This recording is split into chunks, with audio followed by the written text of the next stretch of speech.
Press عطا فرمائے کہ وہ آگے بڑھ کر اس نوعیت کے اقدامات کر سکیں۔ اگلی اہم بات، مسلمانوں کے لیے وہ اگلی اہم بات تنظیم اسلامی کے زیر اہتمام فلسطین میں جاری اسرائیل کے لیے مظالم کے خلاف اور فلسطین عوام کے ساتھ اظہار یکجہتی کے لیے احتجاجی مظاہرہ کیا گیا۔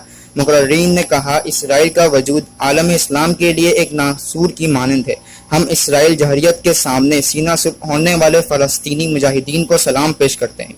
اسرائیل جہریت اور مظالم پر اقوام متحدہ، IOIC اور اسلامی حقوق کمیشن کے مجرمانہ خاموشی قابل مذمت ہے۔ اس مشکل حالات میں ہم مسلمانوں کو مل کر فلسطینی بھائیوں کے لیے آواز بلند کرنی چاہیے تاکہ فلسطین میں مظالم کا سلسلہ رک سکے۔ انہوں نے مسجد اقصی میں اسرائیل کی وحشیانہ فائرنگ اور غزہ میں میڈیا دفاتر پر حملے کی مذمت کی۔ کیمرہ مین ٹیم کے ساتھ محمد فصیح احمد، KYJ نیوز کراچی۔